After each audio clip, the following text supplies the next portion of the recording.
आज हम जो है कॉस्ट अकाउंटिंग का एक नया टॉपिक स्टार्ट करेंगे। Labour costing means labour costing की अकाउंटिंग ट्रीटमेंट जो है वो कैसे की जाती है।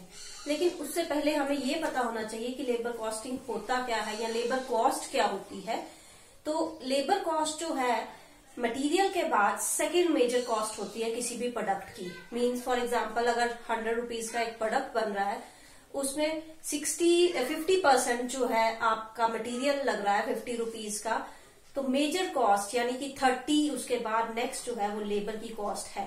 अदर 20 रुपीज जो खर्च हो रहे हैं वो अदर एक्सपेंसेस में। तो लेबर कॉस्टिंग इसलिए हमारे लिए जरूरी होती है क्योंकि ये प्रोडक्ट का एक मेजर हिस्सा होता है। इसके अलावा मेजर लेबर कॉस्ट की कैलकुलेशन या अकाउंटिंग ट्रीटमेंट क्यों जरूरी होती है, क्योंकि लेबर कॉस्ट जो है किस पे डिपेंड करती है, ह्यूमन बिहेवियर पे। क्योंकि ये हमारा जो है एक ह्यूमन एसेट है। लेबर को कैसे कंट्रोल करना है, आइडल टाइम को कैसे कंट्रोल करना है, ये हमारा एक ह्यूमन एफर्ट है। ह्यूमन एफर्ट को कंट्रोल करना अदर प्रोडक्ट्स के कंपैरिजन में, अदर रॉ मटेरियल के कंपैरिजन में, नॉन ह्यूमन एसेट्स के कंपैरिजन में ज्यादा टफ होता है। तो इसलिए लेबर कॉस्टिंग की अकाउंटिंग ट्रीटमेंट जो है कॉस्ट अकाउंटिंग में एक मेजर पार्ट प्ले करती है। तो हम अकाउंटिंग ट्रीटमेंट शुरू करने से पहले जो है लेबर की क्लासिफिकेशन किस बेस पे की जाती है और इंसेंटिव प्लान्स किस तरह के होते हैं वो समझ लेते हैं। सबसे पहले हम करेंगे क्लासिफिकेशन ऑफ लेबर कॉस्ट। तो लेबर कॉस्ट को हम 4 हिस्सों में बांट सकते हैं। पहला आया आपका direct labour cost. Direct labour cost वो कॉस्ट होती है जिसको हम जो है पर्टिकुलर प्रोडक्ट में असाइन कर सकते हैं। यानी कि जैसे कोई प्रोडक्शन कर रहा है, कोई वर्कर है फैक्ट्री में और वो रॉ मटेरियल से फिनिश्ड गुड्स पे प्रोडक्ट को कन्वर्ट कर रहा है, तो उस लेबर को दी जाने वाली वेजेस को हम डायरेक्ट लेबर कॉस्ट बोलेंगे। इनडायरेक्ट लेबर कॉस्ट ऐसी कॉस्ट जो कि एक पर्टिकुलर यूनिट को, प्रोडक्ट के पर्टिकुलर यूनिट को जो है हम असाइन नहीं कर सकते। फॉर एग्जाम्पल प्रोडक्शन डिपार्टमेंट के बाहर जो है, जो वॉचमैन या इस तरह के कोई स्वीपर है, तो उनको जो है पर यूनिट कॉस्ट में हम असाइन नहीं कर सकते प्रोडक्ट का। तो उनको दी जाने वाली सैलरी जो फिक्स्ड अमाउंट है उसको हम जो है इनडायरेक्ट लेबर कॉस्ट बोलेंगे। नेक्स्ट आ गया आपका कंट्रोलेबल लेबर कॉस्ट। ऐसी लेबर कॉस्ट जिसको जो है हम कंट्रोल कर सकते हैं। फॉर एग्जाम्पल वेरियस टेक्निक्स का यूज करके कंट्रोल कर सकते हैं। फॉर एग्जाम्पल जैसे आप वर्कर्स के आइडल टाइम का जो खाली टाइम वो वेस्ट कर रहे हैं प्रोडक्शन ना करके, उसको आप सुपरवाइजर रख के कंट्रोल कर सकते हो, तो वो आपका कंट्रोलेबल लेबर कॉस्ट कहलाएगा। नॉन कंट्रोलेबल लेबर कॉस्ट ऐसी कॉस्ट होती है जिसको हम कंट्रोल नहीं कर सकते। जैसे फिर से वर्कर्स के टाइम जो वेस्टेज करते हैं, फॉर एग्जांपल वो वॉशरूम्स जाने के लिए या फिर कैंटीन में जो है 10 मिनट 15 मिनट एक्स्ट्रा लगा के आ रहे हैं, तो उसको हम कंट्रोल नहीं कर सकते। वो आपकी नॉन कंट्रोलेबल लेबर कॉस्ट जो है कहलाएगी। ये था आपका क्लासिफिकेशन ऑफ लेबर कॉस्ट। अब जो लेबर कॉस्टिंग एक्चुअल में हम करने वाले हैं, जिसमें जो है लेबर को कितनी वेजेस दी जाएगी, किस तरह से वेजेस दी जाएगी, उसको हम डिस्कस करेंगे। लेकिन उससे पहले जो है हमें वेज पेमेंट के टाइप्स जानना जरूरी है। तो वेज नॉर्मली जो है 2 बेसिस पे दी जाती है।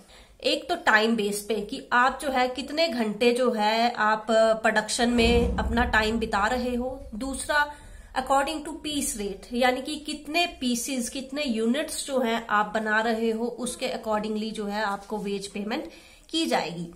ये वेज पेमेंट तो फिक्स्ड है कि आपने इतने यूनिट्स बनाए और इतने घंटे काम किया तो आपको पेमेंट मिल जाएगी।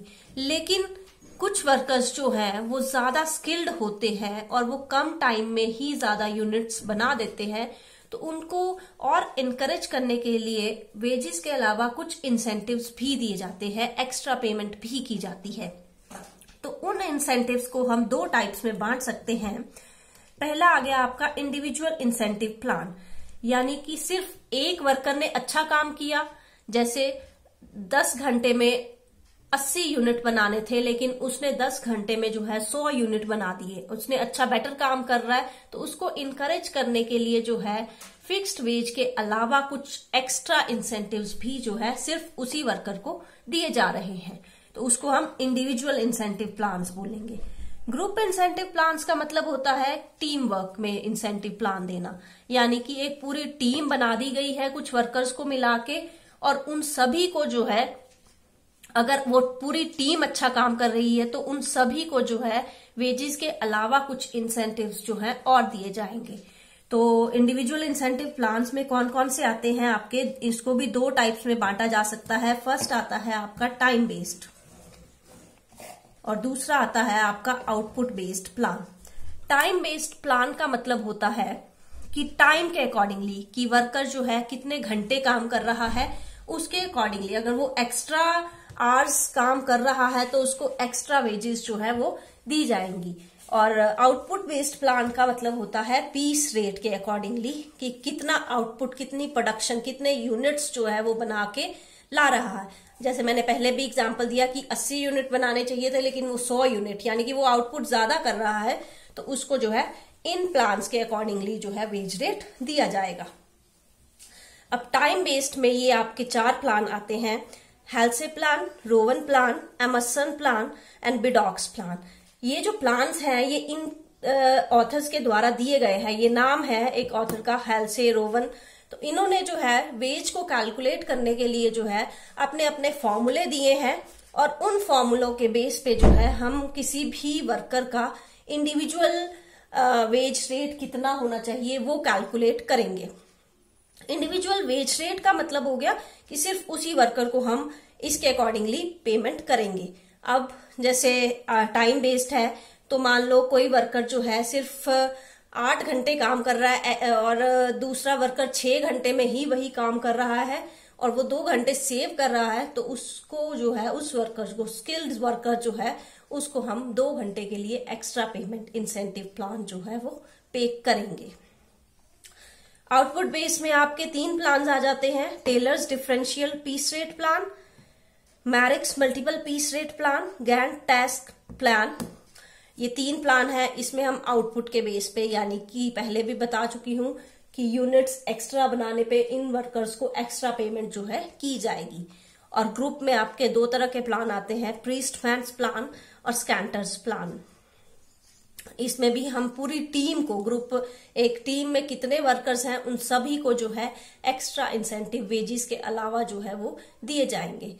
तो ये जो वेज पेमेंट का सिस्टम है, हम इसको बारी बारी करके सब ऑथर्स के जो प्लान है, क्या फॉर्मूला के थ्रू वेजेस पे की जाती हैं, उसको हम जो है कैलकुलेट करना स्टार्ट करते हैं।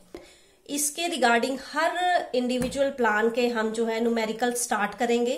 कल से नेक्स्ट टॉपिक में एक एक इंडिविजुअल प्लान का जो है आपको न्यूमेरिकल स्टार्ट करवाऊंगी।